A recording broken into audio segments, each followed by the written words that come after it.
Welcome to Audit the Audit, where we sort out the who and what and the right and wrong of police interactions. This episode covers interfering with a traffic stop, officer training, and remaining silent, and is brought to us by Michael Roberts' channel. Be sure to check out the description below and give them the credit that they deserve. Let's dive right in and audit the interaction. On January 26, 2017, Denver resident Kristen Stonskas was driving home from work when she was stopped by two officers from the Denver Police Department just outside of her home in Denver, Colorado. After the officers activate their lights and sirens, Miss Stonskas drives a bit further to pull into the driveway of her home where her partner Quinnell Steele is waiting.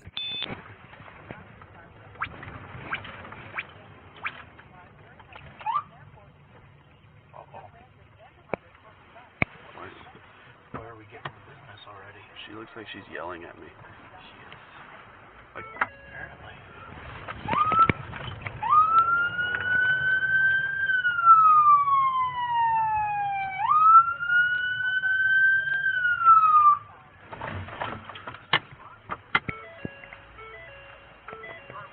How you doing? Do me a favor, just back up for a second. What? Ma'am, stay in your car. I live here. Okay, stay in the car. You're being pulled over. Why? Because I'll explain that in a second. pulled across Man, the please, street. motherfuckers be coming back here doing Sir, stuff. you need to back away. I'm not backing up nothing. This is my wife. Don't interfere with the traffic I'm stop, not sir. interfering with nothing. Colorado has no specific code for interfering with a traffic stop. However, according to Colorado Revised Statute 18-8-104, the crime of obstructing a peace officer occurs when an individual knowingly obstructs, impairs, or hinders the enforcement of the penal law or the preservation of the peace by a peace officer by using or threatening to use violence, force, physical interference, or an obstacle. Hindering the enforcement of penal law or the preservation of peace is a broad phrase which could certainly be applied to a traffic stop. Mr. Steele's roaming and hostile presence could be perceived by the officers as a safety concern, and ignoring the officer's orders to maintain a safe distance would likely constitute interference in a courtroom. Y'all was all up on her phone. 263 Baker, with Frank. Hold us out, 1500 block. Call back up. Do whatever you gotta do. I think we're Xanthia Xenia with a couple. Starts another car. Across got the off street work, huh? because there were cars coming, and you guys were safe enough distance And we away think we're for you Xanthia, to be Xenia. able to pull across the street.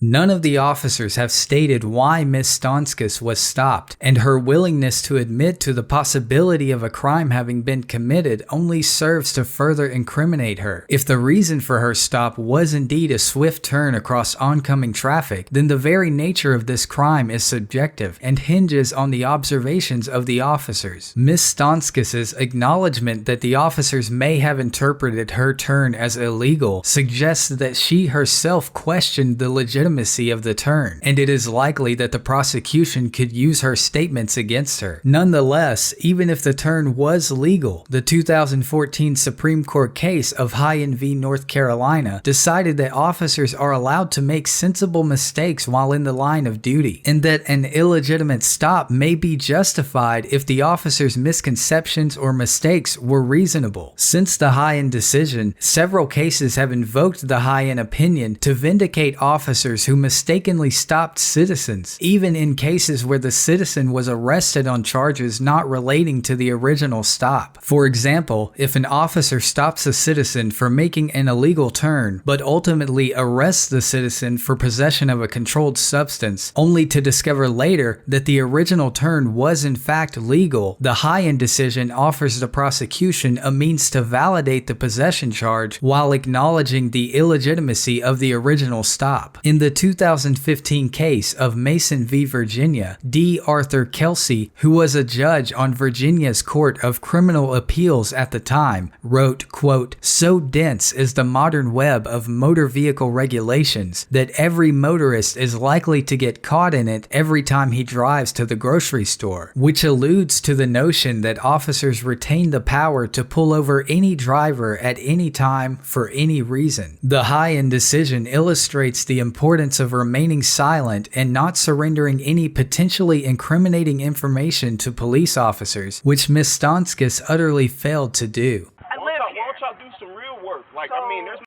getting seriously, killed around this you have your license? What's up? Registration, proof of insurance. Thank you. Unnecessary. Code 9, thank you though. I mean, y'all You trying can to back extra up, hard. please. Yeah, I'm man. just trying to get you. Back up, please.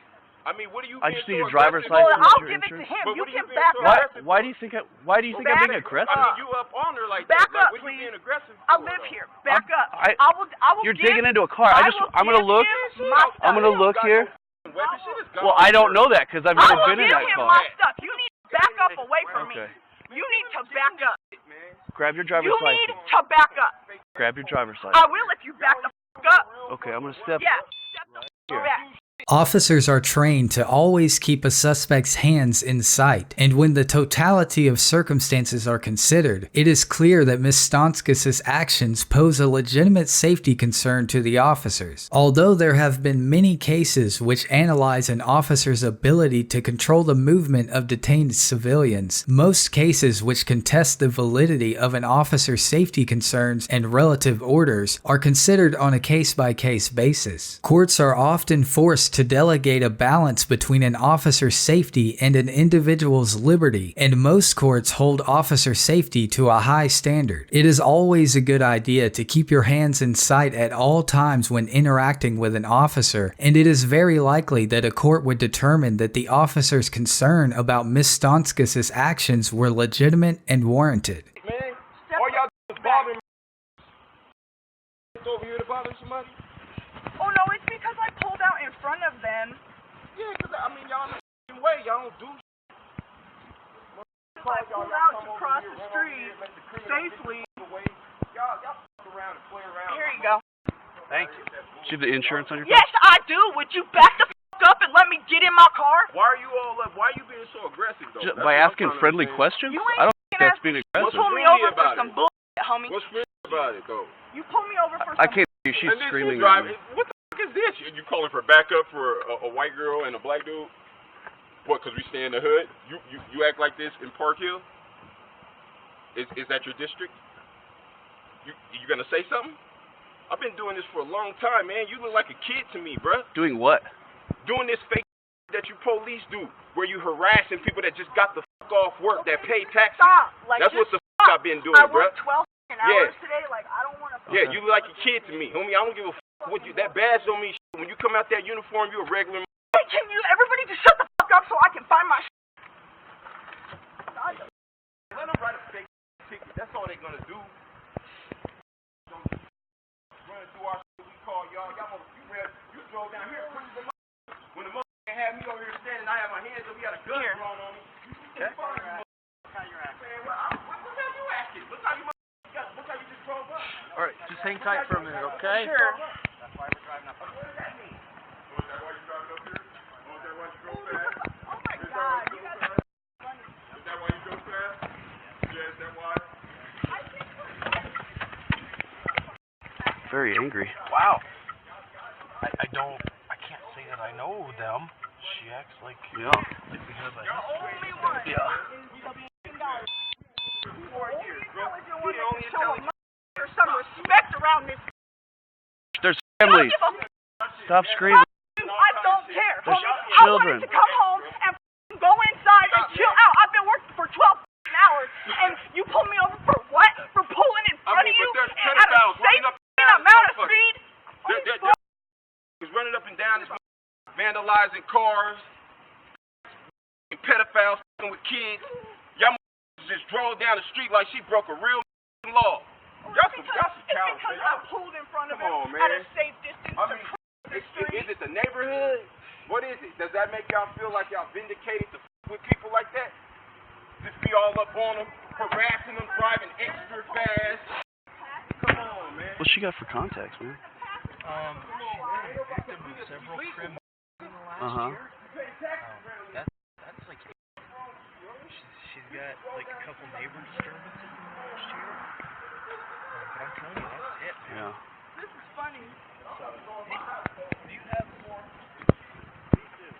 Yeah, we could all be in the warmth right now. You guys stay until we're done. Of course. Just keep an eye on this guy. He's real amped up. No, the he's not. You're a and you pulled me over for no reason. About none of that. Blame me. Y'all just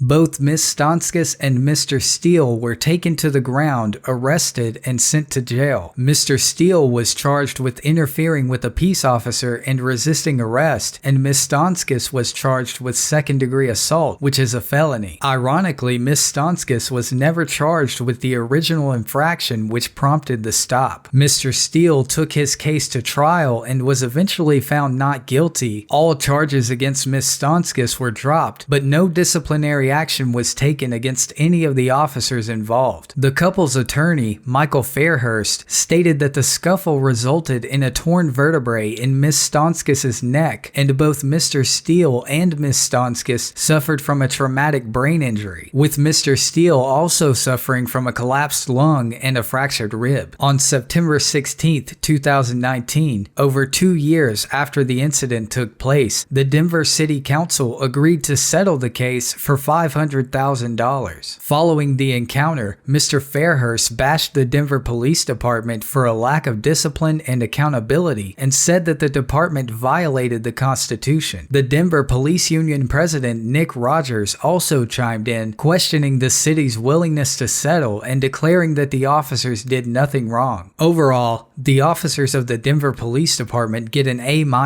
because although this interaction ultimately dissolved into a physical altercation, it was not the officers who escalated the encounter. The officers managed to remain calm and keep their ego in check despite the hostile and vulgar bombardment from Miss Stanskis and Mr. Steele. However, while these officers didn't escalate the situation, they also did not actively work to de-escalate it either. It is difficult to fault them for that considering the behavior of Miss Stanskis and Mr. Steele, and it is likely that nothing the officers could have said would have been well received. But de-escalation is a major aspect of police duties that is often neglected, and the officers' lack of communication failed to lull the hostility of the confrontation. In the end, these officers did not overstep the bounds of their authority, and aside from engaging in a debatably pointless dialogue, exercised a respectable degree of restraint and acted reasonably. Miss Stanskis and Mr. Steele get an F for escalating a minor traffic infraction into a physical dispute, displaying poor character and a lack of self-control, and not exercising their Fifth Amendment right to remain silent. There is no question that Miss Stanskis and Mr. Steele's conduct was childish and uncalled for, but the most baffling aspect of this interaction is the city of Denver's willingness to settle this case without going to trial. The trend of cities doling out settlements to anyone who claims to be a victim of police misconduct could possibly have an adverse effect on the overall health of the compensation system that is currently in place, and many cities may see their insurance premiums skyrocket or be denied coverage altogether. This could result in taxpayers footing the bill for police misconduct directly, or in some cases, a complete disbandment of their respective police forces. Large uninsured settlements have the potential to bankrupt smaller municipalities, and in 2017,